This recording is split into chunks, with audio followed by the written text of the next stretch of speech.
Hello बच्चों, good morning to class 9 student. देखिए, कल जैसा कि आप जानते हैं कि कल हमने नया टॉपिक शुरू किया था, वो पार्ट 1 था आपका लेटेंट हीट का। तो लेटेंट हीट के बारे में हमने समझाया था, लेटेंट हीट के डेफिनेशन को भी बताया था हमने। लेटेंट हीट क्या नहीं करता है इसके बारे में बताया था हमने, और मैंने कहा था कि latent heat doesn't rise the temperature of the substance, यानी जिस सबस्टेंस को, जिस पदार्थ को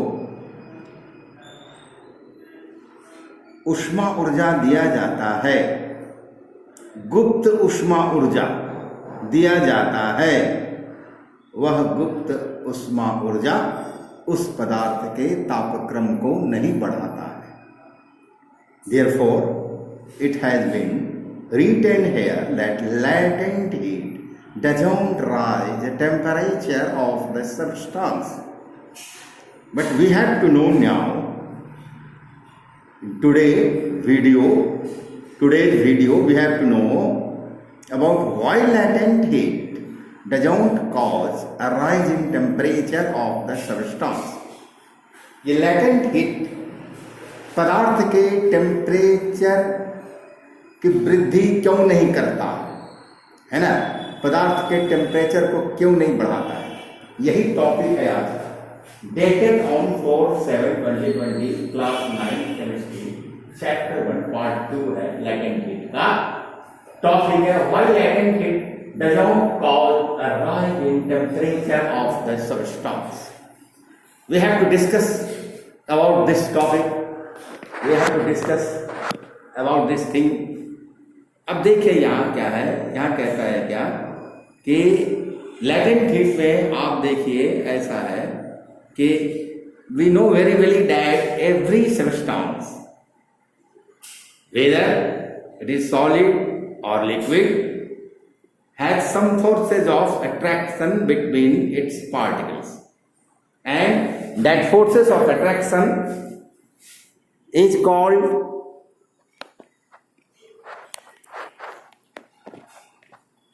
the forces of attraction is called intermolecular forces।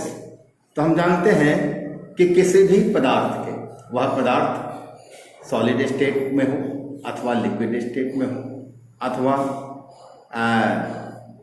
Gaseous state में हो, उसमें जो मॉलिक्यूल्स होते हैं वो मॉलिक्यूल्स में इंटरमॉलिक्यूलर फोर्सेस होते हैं, अंतराण्विक बल होते हैं। अंतराण्विक बलों के कारण ही पदार्थ के जो मॉलिक्यूल्स हैं वो एक दूसरे के नज़दीक होते हैं। सॉलिड में सबसे अधिक नज़दीक होते हैं, लिक्विड में उससे कम नज़दीक होते हैं, और गैसेज में बहुत ही कम, लगभग नगण्य जो है वो क्या होते हैं कि नज़दीक होते हैं, मतलब बिल्कुल ही नहीं, बहुत दूर दूर होते हैं, क्योंकि उनमें फोर्सेस ऑफ अट्रैक्शन नगण्य के समान हो जाता है गैसेज स्टेट में, लेकिन लिक्विड में रहता है इसलिए नज़दीक रहते हैं, सॉलिड में और ज़्यादा होता है इसलिए और ज़्यादा नज़दीक होते हैं। तो ये इंटरमॉलिक्यूलर फोर्सेज ही है जो क्या करता है, अंतराण्विक बलों के कारण ही पदार्थों के पार्टिकल्स, वो मॉलिक्यूल्स हो, एटम्स हो या आयंस हो, एक दूसरे को पकड़ के रखते हैं, एक दूसरे के नज़दीक होते हैं, जिसके कारण पदार्थ का भौतिक अवस्थाएं जो है, जो हम पढ़े हैं मूलतः 3 जो है, ठोस, द्रव और gas, solid, liquid and gas. तो ये तीनों भौतिक अवस्थाएं होती हैं। इन तीनों भौतिक अवस्थाओं को होने का कारण इंटरमॉलिक्यूलर forces of attraction ही है। तो we know very well that every substance, whether it is liquid or solid, has some forces of attraction between its particles which hold them together। यही forces of attraction उनको एक दूसरे के साथ पकड़ कर रखते हैं। Now it is, if a substance has to change its state, यदि किसी सबस्टेंस को अपनी अवस्था को बदलना होता है, then it is necessary to overcome और ब्रेक ओवरकम होना पड़ता है अथवा तोड़ना पड़ता है, ब्रेक डाउन करना पड़ता है, ब्रेक करना पड़ता है किसको? दीज फोर्सेस ऑफ अट्रैक्शन, यानी कि between its part. So if a substance has to change its state, then it is necessary to overcome these forces of attraction between its particles। उनके पार्टिकल्स के बीच में जो फोर्सेस ऑफ अट्रैक्शन है, जो ये क्या क्या उनके कणों के बीच में जो ये आकर्षण जो बल है, उन आकर्षण बलों को ओवरकम करना पड़ता है, तोड़ना पड़ता है, टूटना पड़ता है, तभी उसकी अवस्था चेंज होगी। सॉलिड से लिक्विड में होगा, लिक्विड से गैस में होगा। ठीक है। फिर इसके बाद इंटरमोलिकुलर फोर्सेस जब बढ़ता है तो क्या होगा? गैस से लिक्विड में चेंज होगा, लिक्विड से सॉलिड में चेंज हो जाएगा। तो गैस से लिक्विड में और लिक्विड से सॉलिड में चेंज होने के लिए इंटरमोलिकुलर फोर्सेस को बनना जरूरी है ना, बढ़ना जरूरी है। पर सॉलिड से लिक्विड और लिक्विड से गैस में चेंज होने के लिए इंटरमोलिकुलर फोर्सेस को ओवरकम करना जरूरी है, यानी ब्रेक करना जरूरी है। इसलिए लैटेंट हीट है ना, the latent heat which we supply is used up in overcoming the forces of attraction between the particles of a substance during the change of state. जिस समय सब्सटेंस की अवस्था का परिवर्तन होता रहता है, उस समय उस सब्सटेंस के कणों के बीच के जो आकर्षण बल होते हैं, उन आकर्षण बलों के ओवरकम होने में, उन आकर्षण बलों को तोड़ने में गुप्त ऊष्मा सप्लाई होता रहता है, खर्च होता रहता है। इसीलिए गुप्त ऊष्मा के कारण पदार्थ का टेम्परेचर, गुप्त ऊष्मा देने के कारण पदार्थ का टेम्परेचर नहीं बढ़ता है, पदार्थ का तापक्रम नहीं बढ़ता है। तो यहां एक बात समझ में आई क्या? कि the latent heat which we supply is used up in overcoming the forces of attraction between the particles of a substance during the change of state।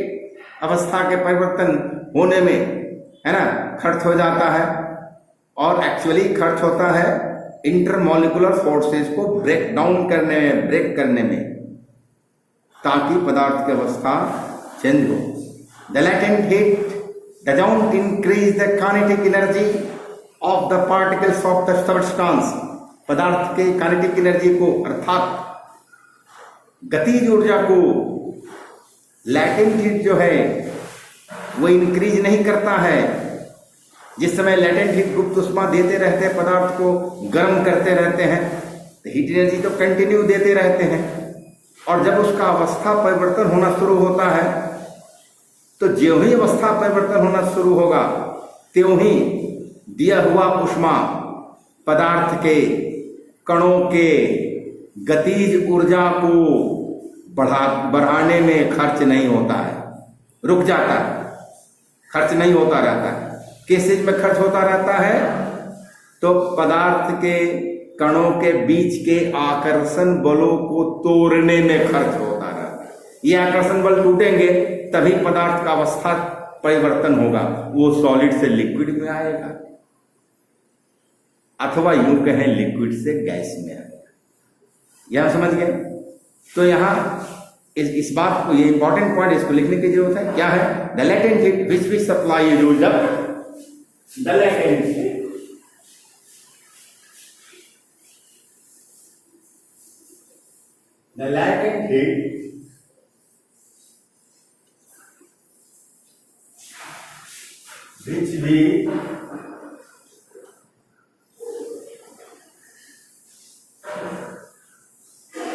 which we supply, जिसे हम सप्लाई करते हैं, देते हैं, है ना, is used up in overcoming, is used up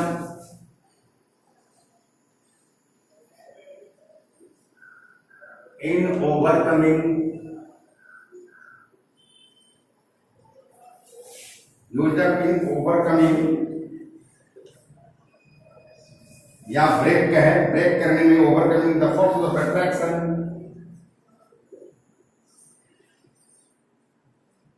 the forces of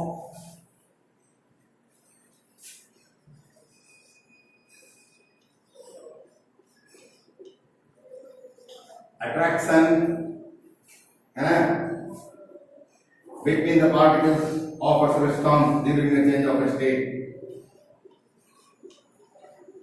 between the particles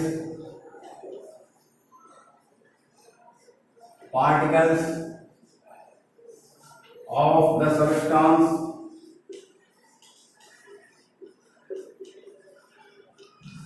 during the change of state,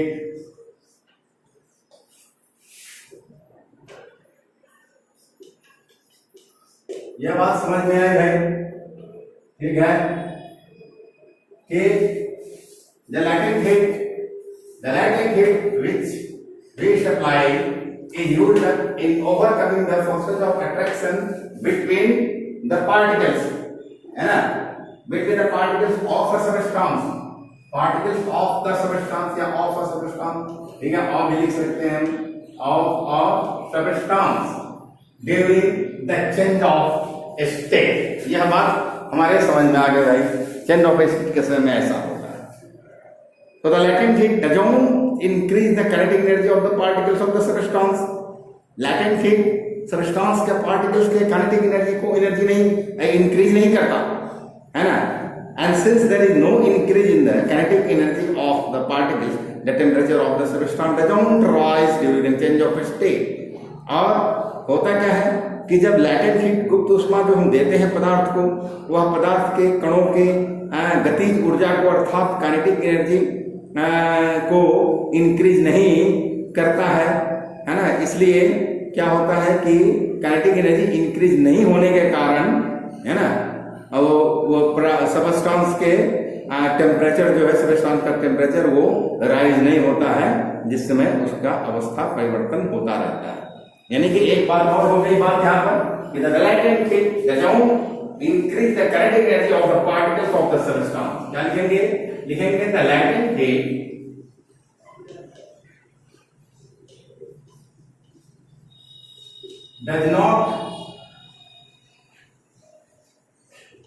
does not increase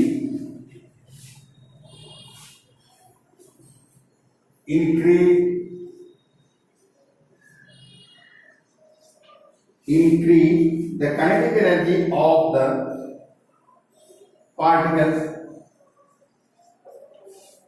the kinetic energy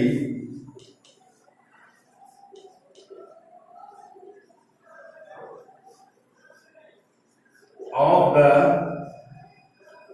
particles, kinetic energy of the particles, है ना, of the substance, of the, वही बात है, ऊपर वाली ही बात है, of the substance, yeah, the latent heat does not increase the kinetic energy of the particles of the substance, therefore there is no rise in the temperature, so there is no